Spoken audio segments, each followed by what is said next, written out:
The council meeting at 7 o'clock. Please rise for the pledge of allegiance.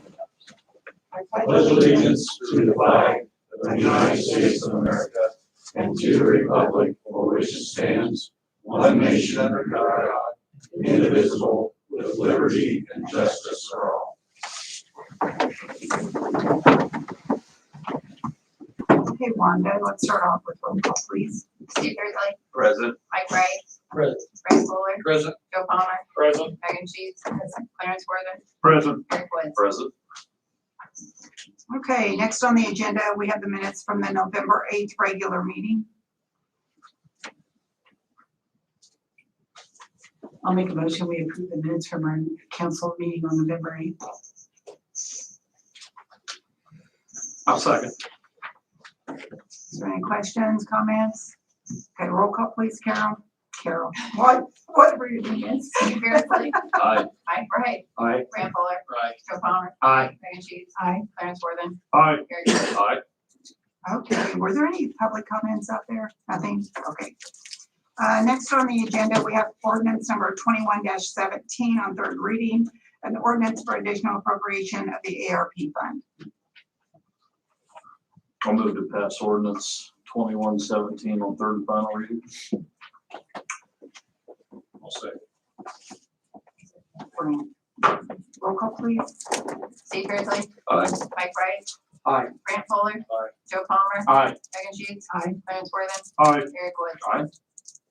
Okay, next we have ordinance number 21-18 on third reading, and ordinance appropriating funds to the City of Frankfort ARP Coronavirus Local Fiscal Recovery Grant Fund and approving the City of Frankfort ARP Fund Plan. I'll make a motion, we pass 21-18 on third and final reading. Second? Roll call, please. Steve Grizzly, Aye. Mike Wright, Aye. Frank Fuller, Aye. Joe Palmer, Aye. Megan Sheets, Aye. Clarence Worthing, Aye. Eric Woods. Aye. Okay, ordinance number 21-18 passes on third reading. Next on the agenda, we have ordinance 21-19. This is on second reading. It's an ordinance amending the municipal sewer ordinance to add a clean out requirement for municipal sewer users. And Todd's here if we have any questions. Otherwise, I would entertain a motion. I'll make a motion. We pass ordinance 21-19 on second reading. Second. Brandon, Eric. Yes.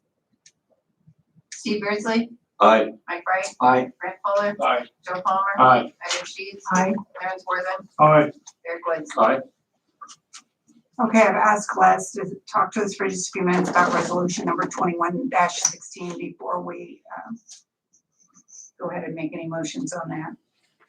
And this is a resolution of the Common Council approving bonds and lease for a municipal project. That would be the Aquatic Center project.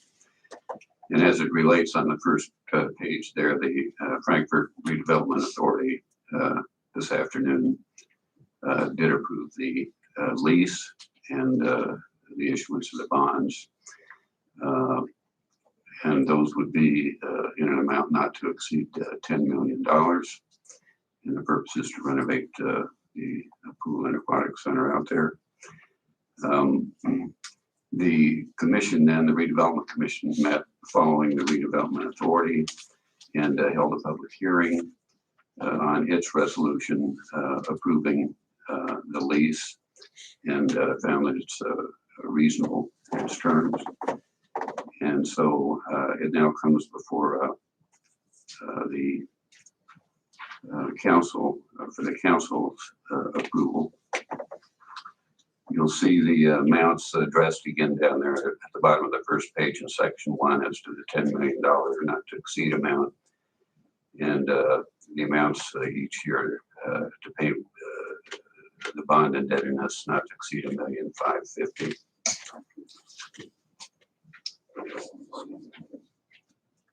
The section 2 is an actual approval of the lease and its indenture, and then section 3 authorizes the mayor and the clerk treasurer to sign the bonds.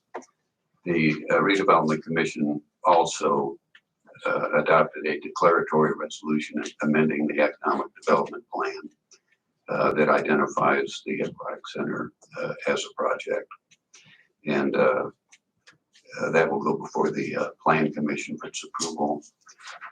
And then it will come before the council for its approval as well, and go back to the redevelopment commission for a confirmatory resolution. So we'll be going through that process. Okay, also Gary Smith is here tonight with reading, so if anyone has any questions on the pool bond or how that's gonna be funded, or he's here to answer questions, or did you have any information for us, or? I don't have anything specifically. I was here for the 5th meeting, and I thought I'd stick around to see if there were any questions on the resolution or financing. Okay. Everybody have anything? Okay, I will say that the RDC, the RDA, and the redevelopment authority and the commission both met tonight and approved both ends there again, so. thank you, John. Okay, if there's no questions, then we'll go on to resolution number 21-16. It's a resolution of the Common Council of the City of Frankfort, Indiana, approving bonds and lease for a municipal pool project. I'll make a motion, we pass resolution 21-16. I'll second. Steve Beardsley, Aye. Mike Wright. Aye. Brant Fuller. Aye. Joe Palmer. Aye. Megan Sheets. Aye. Clarence Worthing. Aye. Eric Woods. Aye. Okay, resolution number 21-16 passes. Thank you, Gary. Does anyone have anything under old business? I don't know if Les or whoever, can somebody kind of bring us up to date on the process we're going through with the police station and the little where we are and what's next and how that's gonna progress now? We you'll recall that the council approved the selection of Envoy as the preferred offeror. That means we don't have to stay with them, but they were the only one that submitted a proposal, and they were the one, frankly, that I think the city administration hoped to get. So they're in the process now of talking to the architects and talking to contractors and subcontractors and getting material prices and whatnot. I'm told that will take about 2 months from when did we do this, 2 weeks ago? 2 weeks ago, I would say. So, yeah, we're gonna be going in the 1st of January. They will come back before the council, and no BOT agreement, which will be the dollar amount, will be executed without the council's approval. So we'll just have to see how that works out. We're looking at it as one RFPQ, and that's how we advertise the thing, and that's how Envoy has accepted it. But it's actually 2 bond issues. So you've approved tonight the bond issue that backs the aquatic center. The police station will be a separate bond issue paid from separate sources, and that'll be $8.5 million. That was a little farther along than this pool project had been, and that's why we had to go back and go to the RDA and RDC on this one. So we should know more, maybe in several weeks.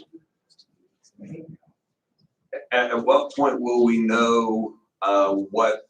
I know when we bid some alternatives and stuff.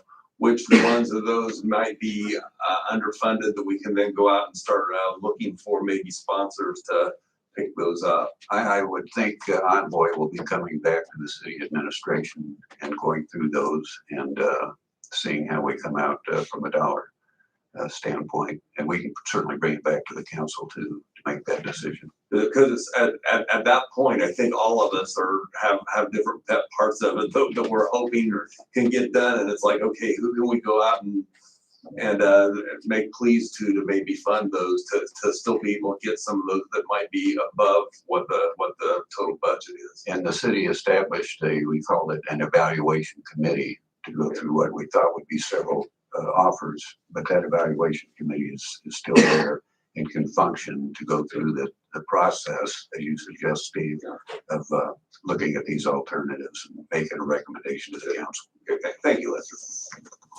I'd say probably like less next 4 to 6 weeks, we should be hearing something from them.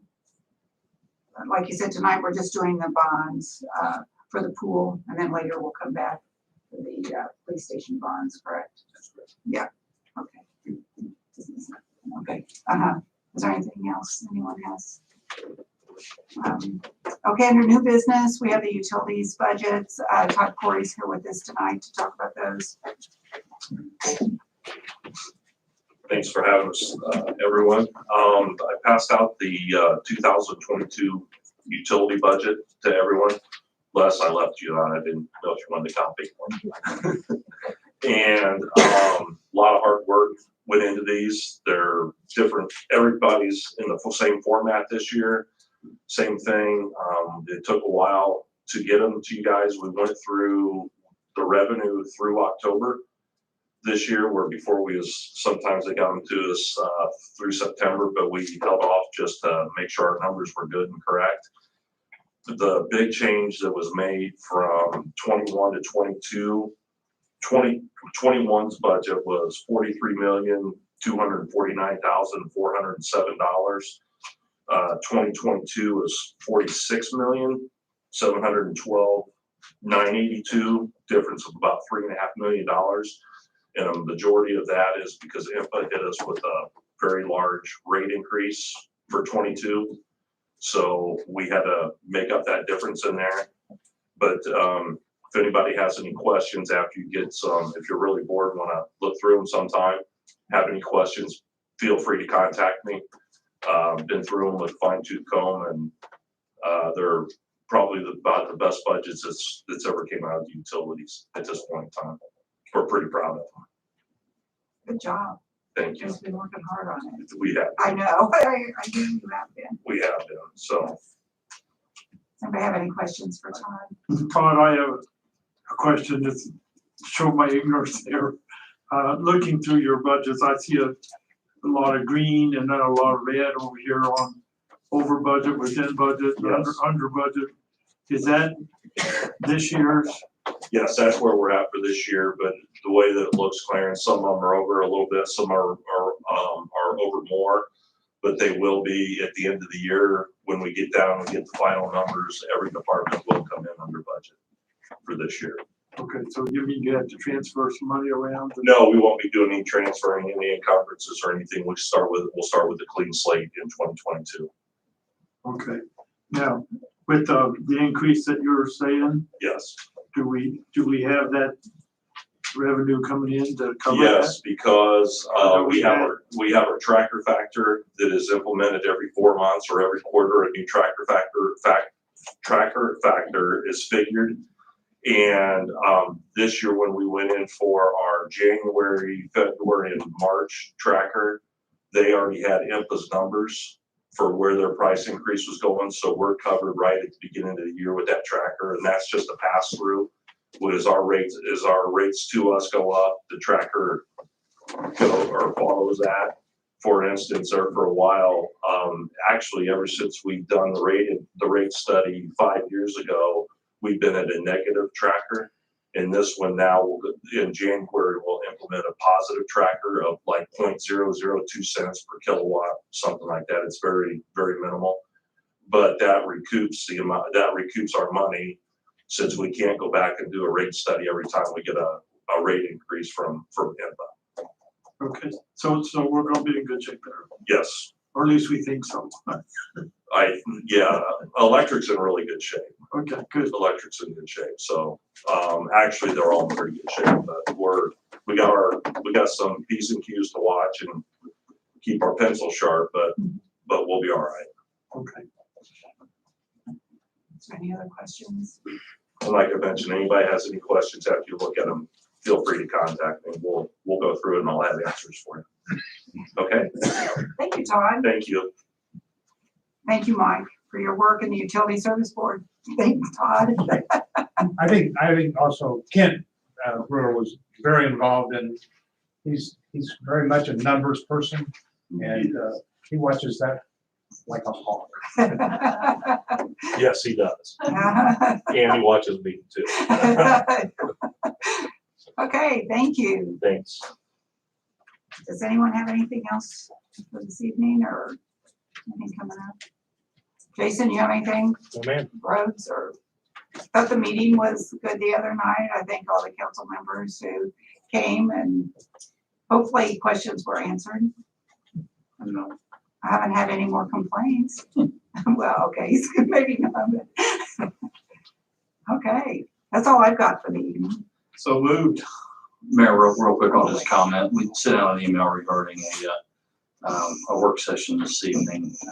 I'll take responsibility and get that information to Carol in time to get it properly noticed. So we'll shoot for a later date on that. Okay, okay, sounds good. Okay, Now, so moved. got a second? Okay, thank you. Thank you everyone for coming this evening.